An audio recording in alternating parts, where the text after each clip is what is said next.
And thank you guys for joining me for another wonderful edition of Cookie's Tech and Talk Table. So today we're addressing Emuhawk. Yes, it's also known as Biz-Hawk, but we're addressing Emuhawk today. So the reason why I specifically chose Emuhawk was because it runs a number of specific retro emulators that technically I would use others for, but they have an issue with the GPD WIN too. When I load those specific emulators into full screen, I either get a split screen or a quarter screen, and I don't get the full image of the emulation. This emulation is not limited to Neo Geo Pocket Color, 32X, Sega CD, Genesis, Game Boy Advance, and in some cases Super Nintendo. So I decided that I needed to work around this by finding an emulator that can be kind and is also compatible with the GPD WIN 2.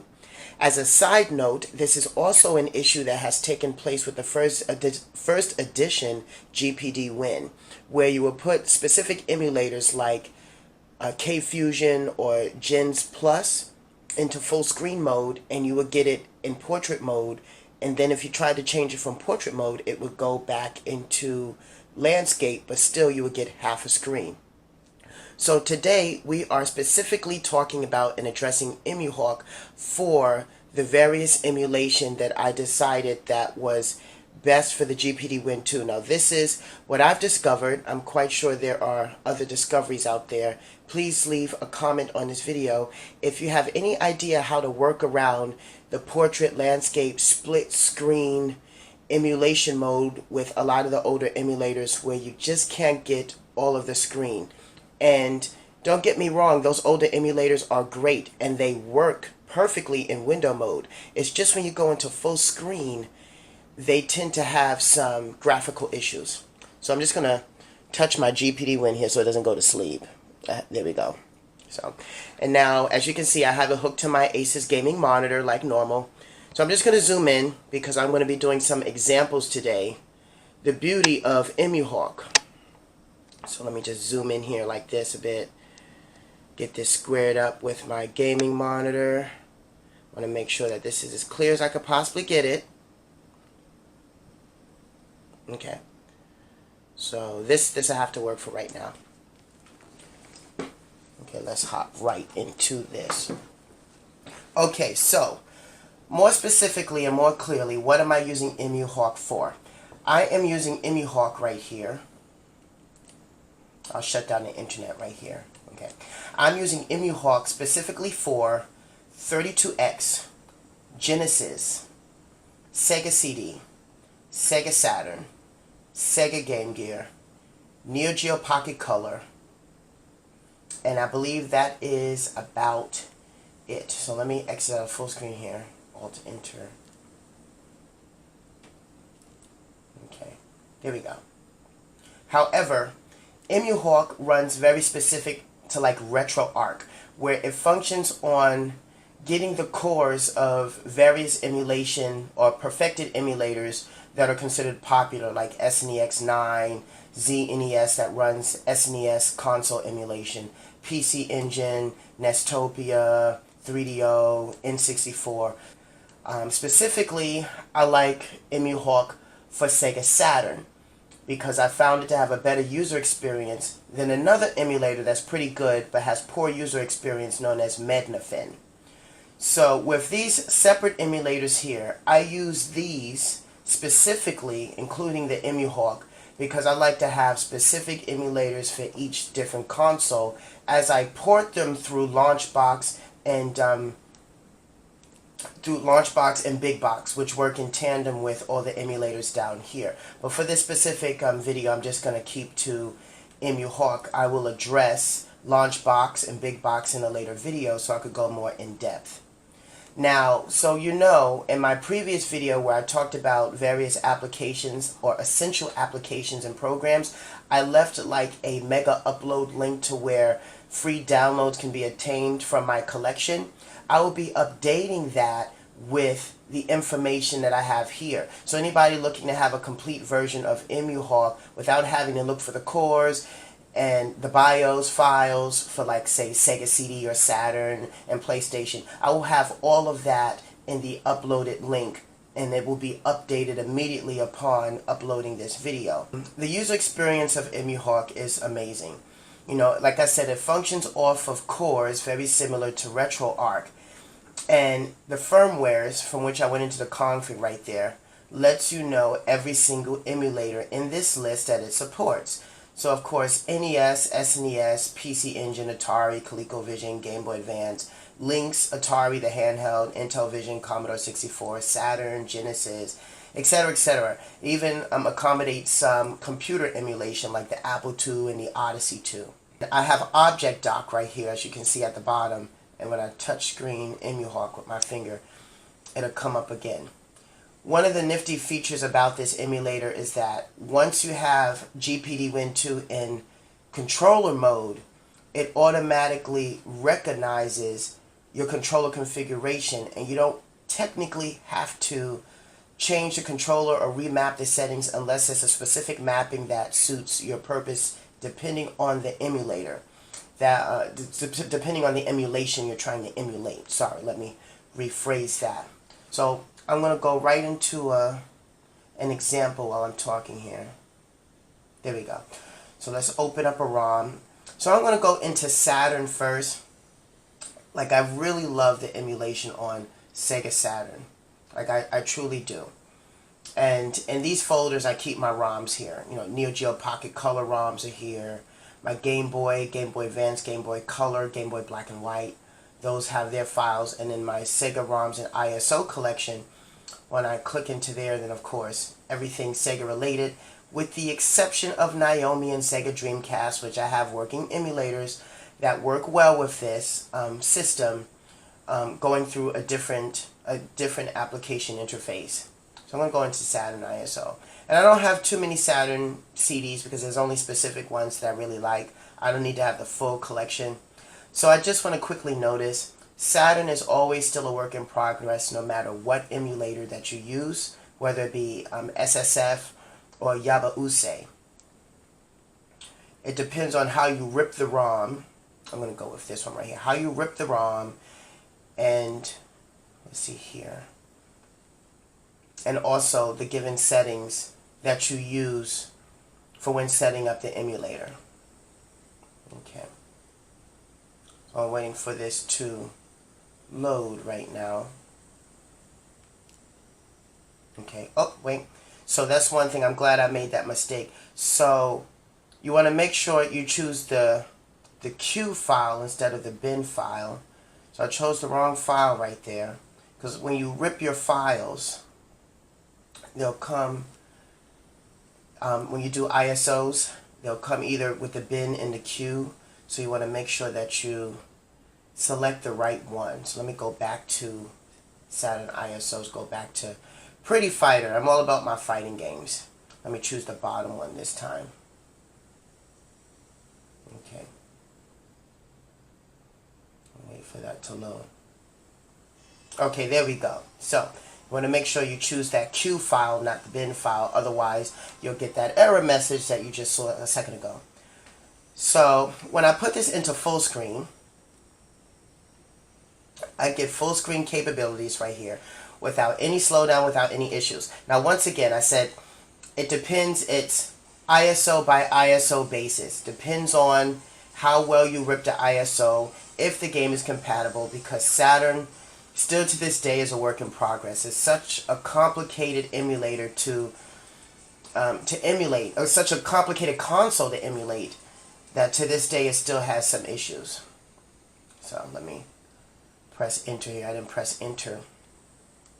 There we go. Okay. Let me get up into here. There we go. Enter. So also, I also want to make note that I love NeoPop, which is the Neo Geo emulator for Neo Geo Pocket Color. Now, it doesn't have full screen issues with the GPD WIN 2. I've chosen Emuhawk because it emulates Neo Geo Pocket Color games the best out of any Neo Geo Pocket Color emulator I've ever had. Like, it truly runs the best. I even think it runs better than Mednafin. So I like, and of course, because the user experience on Emuhawk is very Very friendly, very clear, straightforward. Locate the ROM, locate the core, play the game. You know, unlike Mednafin, you need to have a user-based interface to get into the program so it can find the actual file. It's a lot of work unnecessarily. I'm gonna skip through that.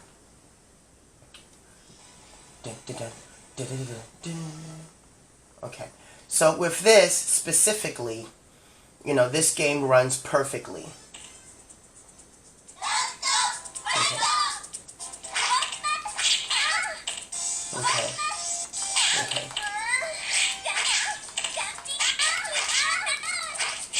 Okay. Oh, uh-oh.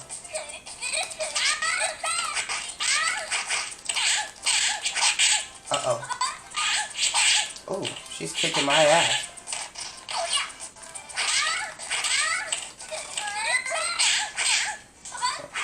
Oh shit, I got fucked up, but okay. But anyway, I'm not experiencing any slowdown with the game.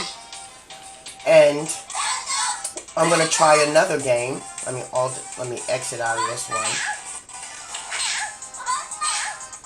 There we go. And we will close this ROM. Okay. And then I will put on another emulator. I will put on another console, which will do Genesis. Now, I love the way the Genesis emulates here. So that was Saturn. I just showed you Sega Saturn. So now I'm going to quickly go back to my Sega ROMs. I'm going to go to Genesis ROMs and put on something that everyone else knows, which is Sonic, right here. By the way, all these games run perfectly. Sound is great. If there are any inconsistencies, I can't tell. You know, and see, even the virtual pad automatically recognizes it, that you can see in the background. It automatically has mapped it. So when I go into Alt-Enter mode, I just press Enter right there, and I could go right into my game. And now I'm not only am I full screen on GPD WIN, I'm full screen on my gaming monitor, and this is the desired effect that I wanted so badly with Gen X that unfortunately I couldn't get. Or with Gens Plus, or with K-Fusion. Okay. There we go. I'm kind of just blazing through, guys. There we go. Okay. There we go. And not only does it recognize real well, I can use the analog and I can use the D-pad. I can choose which one works well for me, without even having to map it. I love that.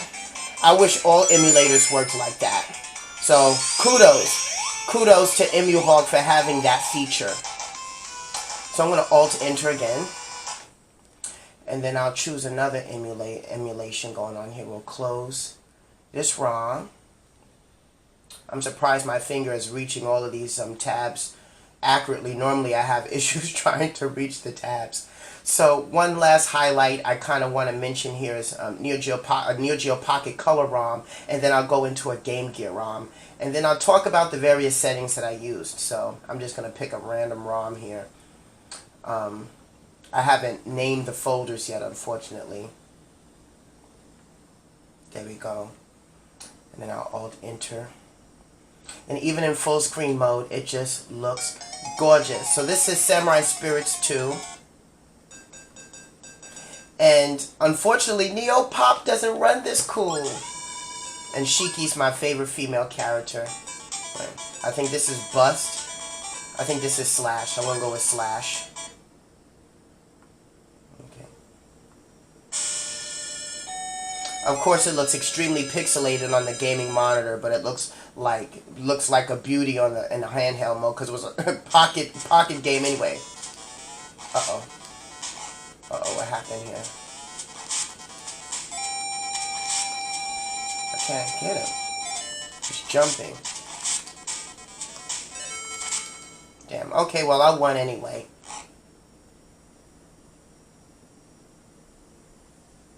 You know, speaking of which, I hope to see her in the new SNK Gals Fighters, the Tag Team Frenzy Heroes game. Uh-oh. He's doing combos. Uh-oh. Uh-oh. Okay. I missed him. And he's hitting me. And he hit me again. Okay.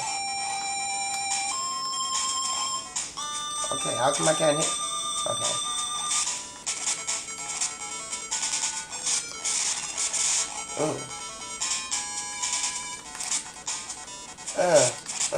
Okay, I beat him. Okay. So that's Neo Geo Pocket Color right there. And then I'm going to show one more demonstration. We're going to go into Game Gear. Let me close this ROM here and show the beauty of Game Gear. And then I'll show you guys what settings I used. There's simple settings, not much, because I try to keep things as native as possible, with the exception of having the screen by 1020 by 10. I believe it's 1020 by 780 or 720. The native screen options for this. So let me get into Game Gear. Oh, wait, I'm in the wrong folder. Wrong folder. Let me go down. Sega ROM collection. There we go. Game Gear.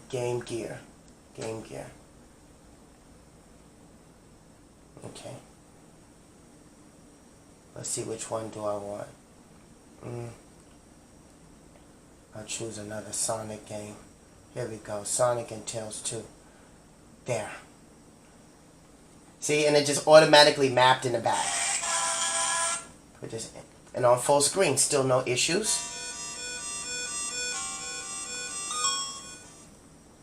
Okay. While my age is showing, I remember when this game first came out. Okay. We'll do Sonic.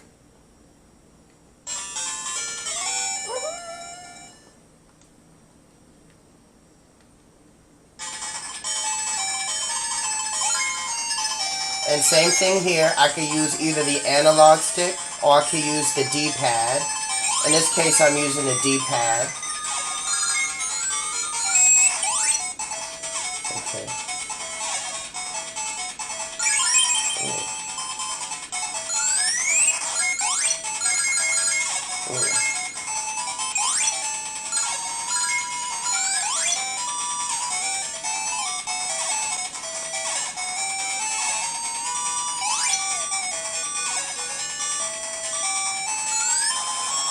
Okay. Ooh, okay. It's funny, I never even had this game for Game Gear. I remember having Sonic 2, but I didn't have this one specifically.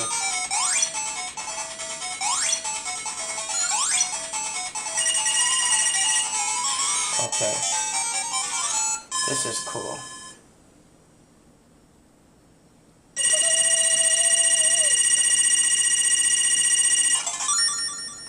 Alright. And I just love the way it feels. So this is just a quick example of several games that I'm running through Emuhawk. So, once again, I just want to reiterate, the reason why I'm using Emuhawk is because it can emulate the consoles to other emulators that I have not been able to run successfully on the GPD WIN 2. Like I said before, if you guys have any idea on how I can work around that, then I'd be more inclined to bring back the other native emulators that I like using for my my Genesis, my 32X, and my Sega CD, and Saturn. Well, Saturn I'm going to continue to use with Emuhawk. So now I'm going to click back into the program one more time, and then I'm just going to quickly show what settings I was using. So under configuration, I have the display method. I have no scaling filter, though. You can put what kind of filters that you want, of course. I really do like bilinear filtering, which is, I didn't have it on, but I like bilinear filtering. I don't put no scaling because I like the original full screen stretch. As long as I could get all the borders filled out without a window, I'm good. I put it on OpenGL because it tends to run more freely and utilizes all the system elements from the computer, from the graphical standpoint, from what graphics memory is available. and from the processing standpoint, without just relying on Direct 3D9 or GDI. So I like OpenGL the best. The Saturn emulation runs the best on OpenGL. That's what I found out for myself. Under miscellaneous, I have full display everything, and then under window, I have the frame windowed thick, so the status bar, caption menu, everything is hidden. And that's just under display configuration.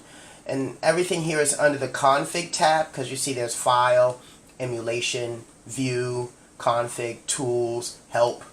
I haven't really explored tools because I haven't needed to touch that, so I'm understanding that these are hacking tools for when you're doing your speed hack or your speed video macro tools. I don't utilize those, so they have no purpose for me. I try to get the best sound possible, so I want Sound Master.